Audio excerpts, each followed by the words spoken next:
देखिए आज का टॉपिक है उत्तर वैदिक काल पढ़ेंगे हम। थोड़ा सा इसमें आपका जो मोस्ट है वो मैं आपको करा देता हूँ उत्तर वैदिक काल में। ठीक है, तो इस चीज़ को आपको नोट कर लेना है। जो उत्तर वैदिक काल से क्वेश्चन बनते हैं वो मैं आपको कराने वाला हूँ। देखिए उत्तर वैदिक काल में जो थे आपके उत्तर वैदिक काल में आपके यहाँ पे कहूँ मैं उत्तर वैदिक काल। ठीक है, उत्तर वैदिक काल में क्या होता था, इसमें चित्रित धूसर मृत भांड का प्रयोग किया जाता था। ठीक है, क्या कहता है इसमें आपका चित्रित चित्रित धूसर मृत भांड का प्रयोग किया जाता था। ठीक है, चित्रित धूसर मृत भांड का प्रयोग किया जाता। ठीक है, मृत भांड का प्रयोग किया जाता। ठीक है, तो इस चीज़ को भी आपको नोट कर लेना है। देखिए उत्तर वैदिक काल में अगर मैं कहूँ लोहे की मदद से कृषि उपकरण बनने लगे थे। ठीक है, इसमें क्या होता, इसमें लोहे की मदद से, इस काल में लोहे की मदद से कृषि उपकरण बनने लगे थे। ठीक है,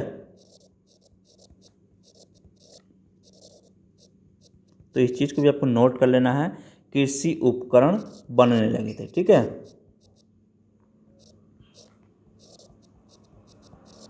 ये भी पूछ लेता है। उसके बाद इसमें क्या हुआ था कि इसमें कृषि का विकास हुआ। ठीक है, उत्तर वैदिक काल में क्या हुआ था, इसमें कृषि का आपका विकास हुआ। ठीक है, कृषि का विकास हुआ, इस काल में कृषि का विकास हुआ। देखिए इस काल की अगर बात करूं, इसमें जो खेती का उल्लेख मिलता है, तो खेती का उल्लेख किसका मिलता है। ठीक है, यहाँ पर बात आती है खेती का उल्लेख। तो कौन कौन सी खेती का उल्लेख मिलता है अगर इसमें बात करूं, तो इसमें आपका देखिए जो, ठीक है, जो का आपका, और इसमें आपका जो को देखिए यब भी बोलते थे। ठीक है, क्या बोलते थे, जो को यद, वो यब, और मूंग का। ठीक है, जो मूंग, जो मूंग, उड़द, तिल। ठीक है, उड़द, तिल, उड़द, तिल, गेहूँ,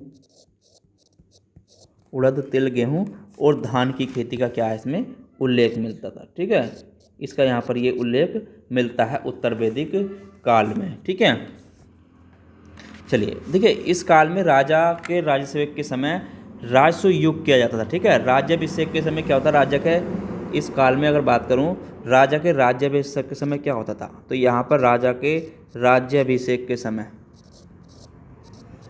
राज्याभिषेक के समय, तो राज्याभिषेक के समय यहाँ पर जो होता था, तो इसमें आपका राजस्व युग होता था। ठीक है, क्या होता था आपका राजस्व युग होता था।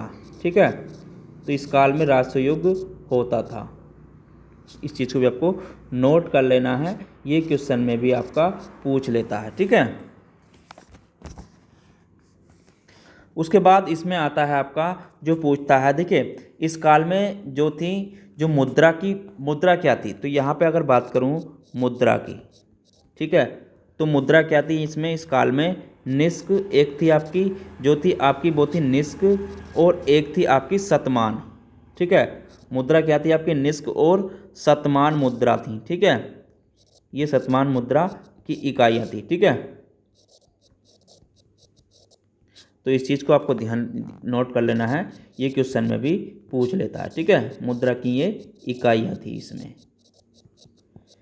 ठीक है, चलिए उसके बाद देखिए इस काल में क्या था, खास आकृति और भार मूल्य के सिक्के चलन का कोई प्रमाण नहीं मिलता है। ठीक है, इसमें क्या था, कोई खास आकृति और भार के मूल्य के सिक्के के चलन का कोई प्रमाण भी इसमें नहीं मिलता है। ठीक है, तो जो मैं बता रहा हूँ उतना ही नोट करते चलें आप। ठीक है, चलिए इसमें बल्कि आगे बात करूं, जो वैदिक काल की जानकारी मिलती है उत्तर वैदिक काल में, उत्तर वैदिक काल की जानकारी कहाँ से मिलती है। ठीक है, उत्तर वैदिक काल की जानकारी की अगर बात करूं, उत्तर वैदिक काल की जानकारी,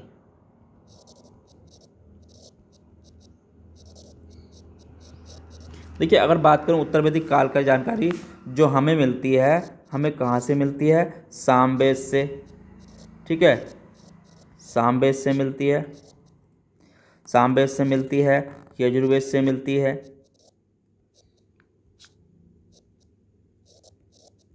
यजुर्वेद से मिलती है, अर्थवेद से मिलती है, और आपकी ब्राह्मण, पंथ, आरण्यक ग्रंथ और उपनिषद से मिलती है। ठीक है, इस चीज़ को भी आपको नोट कर लेना है, ये भी क्वेश्चन में पूछ लेता है। ठीक है, अर्थवेद, ब्राह्मण पंथ, ठीक है, ब्राह्मण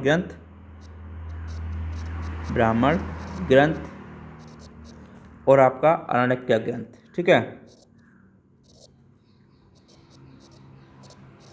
आरण्यक ग्रंथ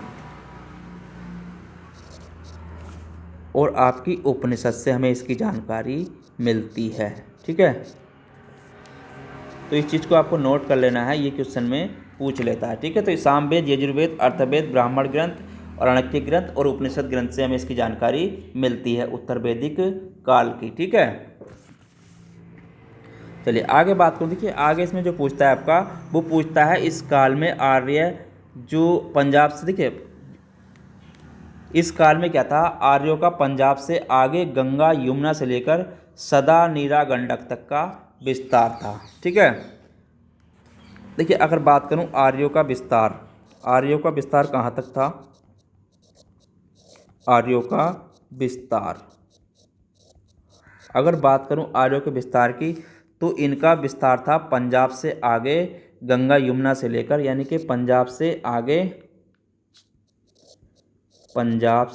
आगे, ठीक है, पंजाब से आगे गंगा यमुना से लेकर सदा नीरक तक था। ठीक है, गंगा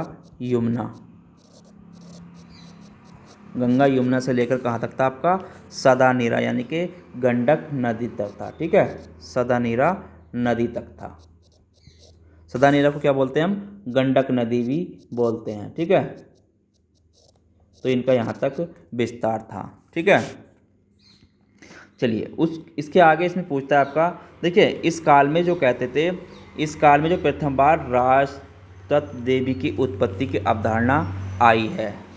ठीक है, तो इसमें एक क्वेश्चन पूछ लेता है, इस काल में प्रथम बार,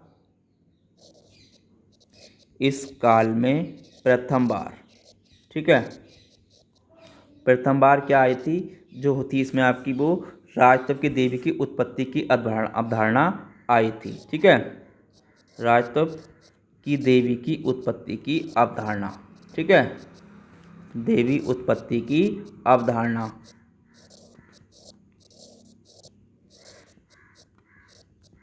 तो ये भी पूछ लेता है, इस चीज़ को भी आपको नोट कर लेना है। ठीक है, चलिए उसके बाद क्या आता है, देखिए उसके बाद जिसमें क्वेश्चन बनता है आपका, इस काल में क्या था, देखिए कर्मकांड के विद्वानों से राजा और प्रभावशाली, मतलब इस काल में कर्मकांड के विधानों से राजा और भी प्रभावशाली हो गए थे, और राजसूय युग, अश्वमेध यज्ञ तथा बास्य यज्ञ के माध्यम से राजा की शक्ति की महिमा बढ़ाई गई थी। ठीक है, तो इस काल में जो होते हैं आपके, तो राजसूय यज्ञ, कर्मकांड के विधान से राजा और भी प्रभावशाली हो गए थे। ठीक है, तो इसमें आपके राजसूय यज्ञ, अश्वमेध यज्ञ, वाजपेयी यज्ञ के माध्यम से क्या थी, राजा की शक्ति और महिमा बढ़ी थी। ठीक है, देखिए राज्य अभिषेक के समय क्या होता था आपका, राजसूय यज्ञ। ठीक है, अब यहाँ पे बात करूँ, राज्य अभिषेक के समय क्या होता था, कौन सा यज्ञ होता था, राज्याभिषेक। तो राज्याभिषेक के समय, जो राज्याभिषेक के समय होता था, वो होता था राज सूर्य यज्ञ का अनुष्ठान। ठीक है, क्या होता था आपका, राज सूर्य यज्ञ, क्या होता था आपका, राज सूर्य यज्ञ। ठीक है, तो इस चीज़ को आपको नोट कर लेना है, ये भी पूछ लेता है। ठीक है, देखिए उत्तर वैदिक काल में औपचारिक ढंग से करों का संग्रह होने लगा। ठीक है, इसके संग्रह और संचालन के लिए संग्रहित नामक अधिकारी होता था। तो इसमें पूछ लेता है आपका, संग्रहित क्या था। ठीक है, यानी कि इस उत्तर वैदिक काल में संग्रहित कौन होता था। ठीक है, तो संग्रहित की बात करूं तो ये होता था जो कर का संग्रहण करता था, यानी कि उत्तर वैदिक काल में औपचारिक, यानी कि उत्तर वैदिक काल में क्या आपका औपचारिक ढंगों से जो करों का संग्रह करता था, यानी कि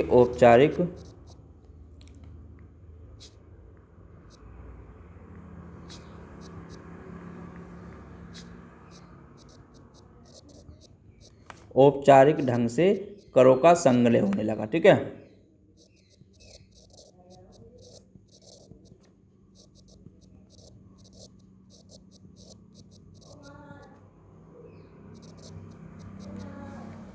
तो इस संग्रह और संचालन के लिए जो होता है आपका संग्रहित नामक अधिकारी, ये जो होता था आपका जो संग्रह होने लगा, तो इसके लिए क्या हुआ था, इसके संग्रह और संचालन के लिए, ठीक है, इसके संग्रह और संचालन के लिए, आपके संग्रह व संचालन के लिए, ठीक है, संचालन के लिए संग्रहित नामक अधिकारी होता था, ठीक है।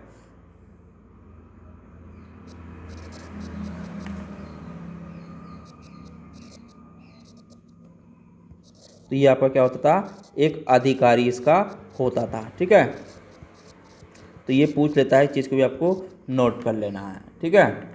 चलिए आगे बात करें। देखिए इस काल में क्या था, गोत्र प्रथा और आपकी प्रतिष्ठ, यानी कि गोत्र प्रथा और आपकी गोत्र में विवाह की निषिद्ध किया गया था, ठीक है। यानी कि इस काल में गोत्र प्रथा प्रतिष्ठित हुई और एक गोत्र में विवाह को निषिद्ध किया गया था, ठीक है। और इसमें क्या हुआ आपका, इस काल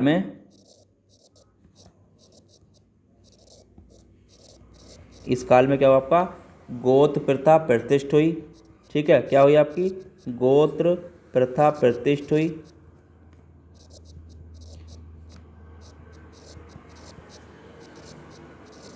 ठीक है। और आपका एक गोत्र में विवाह निषिद्ध किया गया, ठीक है। और आपका एक गोत्र में विवाह निषिद्ध किया गया, ठीक है।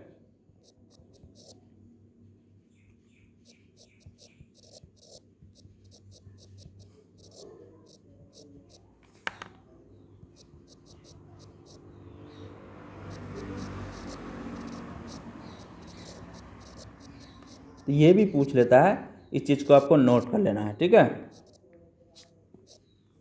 चलिए इसके आगे आता है, जो आता है आपका, देखिए इस काल में आश्रम व्यवस्था की शुरुआत हुई थी, ठीक है। इस काल में क्या हुई थी आपकी, आश्रम व्यवस्था की शुरुआत। तो यहाँ पे बात करूँ मैं आश्रम व्यवस्था की शुरुआत,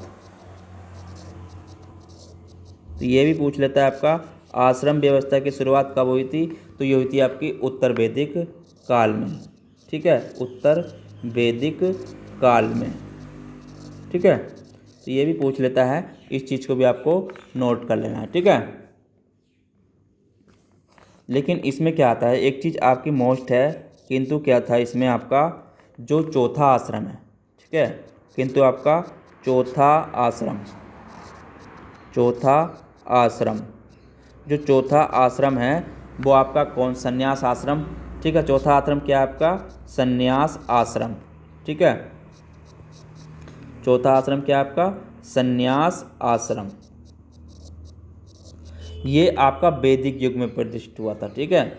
ये कब हुआ आपका, ये जो हुआ चौथा आश्रम, देखिए इसकी बात करूं तो ये आपका वैदिक युग में प्रतिष्ठित नहीं हुआ था, ठीक है। तो ये वैदिक युग में प्रतिष्ठित नहीं हुआ था, ठीक है।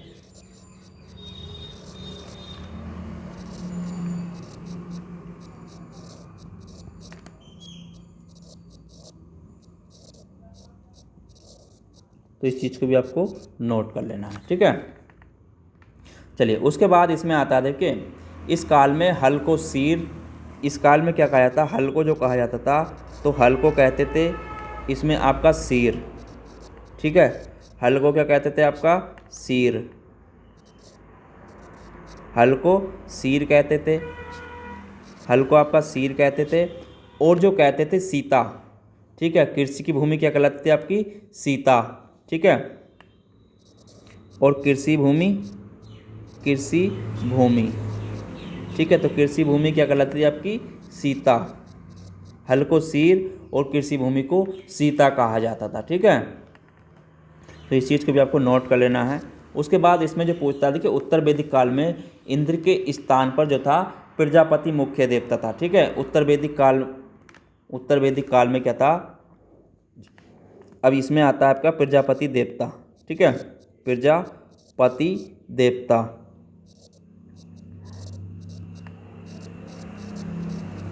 तो प्रजापति मुख्य देवता किसमें था आपका, उत्तर वैदिक काल में इंद्र के स्थान पर, ठीक है। ये क्या था आपका, उत्तर वैदिक काल में इंद्र के स्थान पर, ठीक है, उत्तर वैदिक काल में इंद्र के स्थान पर।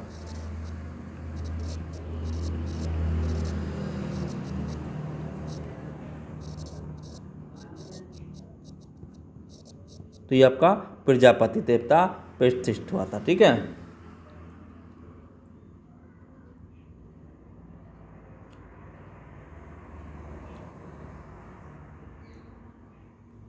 उसके बाद देखिए इस काल में षड्य दर्शनों का बीजारोपण हुआ। एक क्वेश्चन और पूछ लेता है कि षड्य दर्शनों का बीजारोपण कब हुआ। ठीक है, तो इसी काल में आपका क्या हुआ था, इस काल में ही आपका षड्य दर्शनों का और आपका बीजारोपण हुआ। ठीक है, षड्य दर्शनों का बीजारोपण हुआ। ठीक है,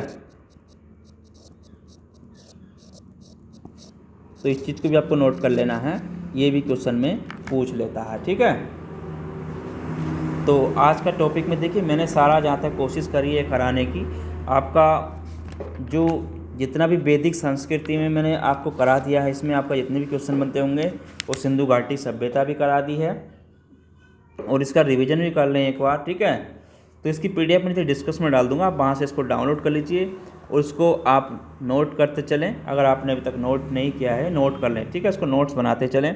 ठीक है, ये सारे पॉइंट हैं आपके जो क्वेश्चन में पूछे जाते हैं, तो इन चीज़ को पॉइंट टू पॉइंट मैं आपको करा रहा हूँ और पॉइंट टू पॉइंट ही आप इनको नोट करते चलें। ठीक है, अगर आपको ये क्लास अच्छी लगी है तो चैनल को लाइक शेयर सब्सक्राइब करते रहें।